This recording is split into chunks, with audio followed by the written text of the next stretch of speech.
sottolineiamo un aspetto significativo, l'aumento progressivo della sopravvivenza che c'è stato negli ultimi anni. Alla fine degli anni 70 solo poco più del 30% dei pazienti sconfiggeva la malattia, negli anni 90 il 47% e oggi 6 pazienti su 10. Il merito è da ricondurre sicuramente alla diagnosi precoce, ma anche a terapie sempre più efficaci. Questa malattia, che oggi non si può più chiamare male incurabile, richiede l'impegno di tutti, non solo dei clinici ma anche dei pazienti. Infatti in questo tour sono coinvolti anche le associazioni di pazienti e soprattutto le istituzioni. Il ruolo della sanità regionale è fondamentale, perché in questo senso cosa ci può dire? Buongiorno a tutti, intanto grazie all'AIOM, grazie al dottor Farci per il cortese invito, che accetto con molto piacere per due ordini di motivi. Uno, per istituzionalmente, per il valore delle associazioni.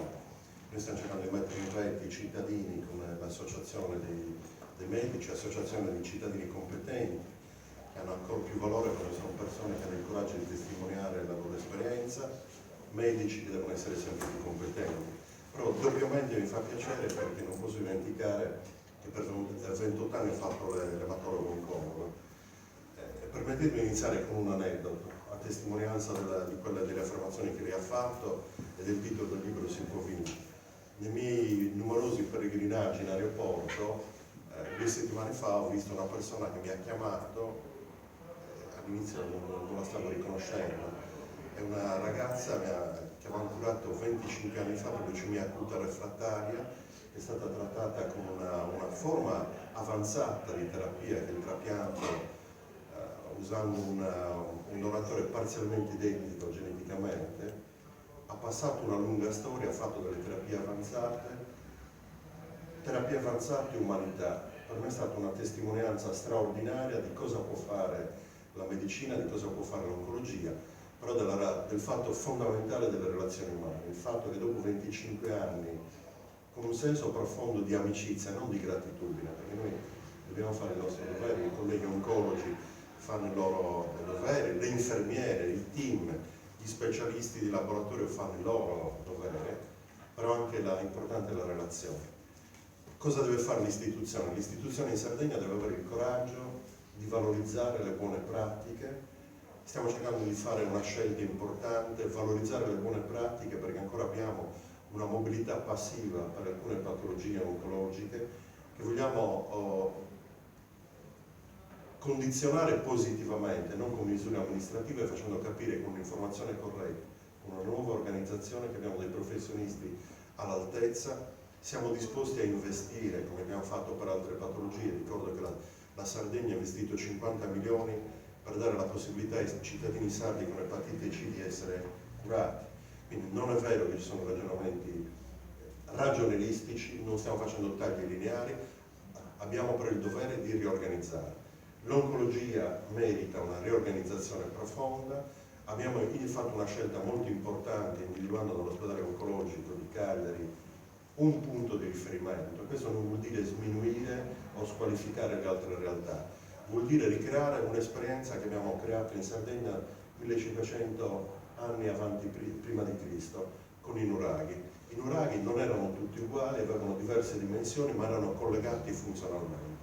La rete che vogliamo organizzare con l'oncologia vuol dire che ci devono essere centri che sono uguali a Barumeri, che era la reggia nuragica, dove si potranno fare alcune terapie, dove ci sarà l'insieme, il corollario di servizi, perché non serve solo il bravissimo professionista, serve un insieme di servizi, per cui c'è la genetica fatta ad alto livello, la biologia molecolare, la radioterapia, l'anatomia patologica, lo psicologo, l'assistente sociale e team di straordinari infermieri, che ringrazio e che fanno i flash mob per dare motivazione far capire che la malattia si può vincere.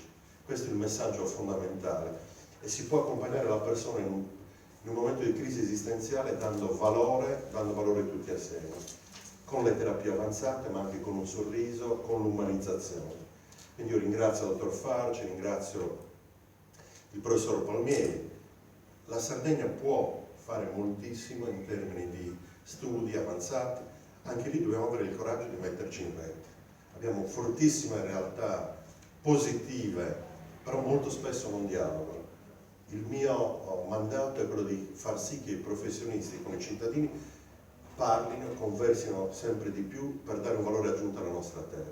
Quindi grazie per l'opportunità, grazie al signor Sanna per la sua testimonianza. Io purtroppo non farò in tempo a sentirla, però dicevo al dottor Farci che mi piacerebbe ripetere anche in un altro contesto questa testimonianza, eventualmente anche in sede itinerante per evitare, se non mi accusano di cadere centrici. Comunque io ho messo a disposizione del dottor Facci la mia relazione scritta, quindi Perfetto. Grazie mille. Grazie a voi, grazie della Lion. Rimanga a disposizione, tra l'altro adesso partiremo con reti molto pratiche proprio per tradurre in pratica i documenti di programmazione. Ecco, solo un'ultimissima appunto l'importanza della rete, lo diceva anche il ministro Lorenzin, che tra l'altro firma la prefazione di questo libro. Un altro strumento importante che si affianca alle reti è rappresentato dai registri tumori. So che avete inaugurato qualche mese fa avete annunciato l'avvio del registro tumori in Sardegna. Allora, noi avevamo due esperienze positive in Sardegna, nel nord e nel centro Sardegna. Il primo registro di tumori nasce nel nord Sardegna, l'ASLE 1. Noi abbiamo, dopo l'istituzione fatta dalla precedente giunta formalmente con delibera del registro dei tumori, c'è stato un impasse, un blocco legato al fatto che la normativa prevede che il regolamento passi dall'autorità del garante della privacy. Noi abbiamo avuto un'interlocuzione, anzi colgo l'occasione per ringraziare il garante, che è il dottor Soro, che è un medico tra l'altro.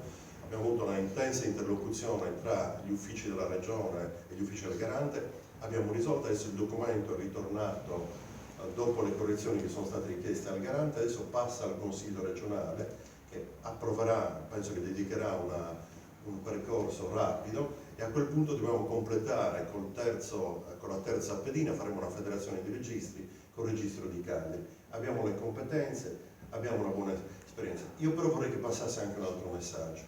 Va bene il registro dei tumori, però noi stiamo cercando di ragionare come assessorata alla sanità, come registri di patologia, perché le metodologie che si utilizzano anche per la raccolta dati possono essere implementati con i registri. Anche qui abbiamo potenzialmente una quantità di dati enormi che nascono dall'ESDO, dell'assegnazione dei farmaci, dell'esenzione di ticket, che abbiamo sperimentato in altre patologie per avere un quadro epidemiologico e un quadro di stadiazione di malattia il più completo possibile. Grazie. Grazie.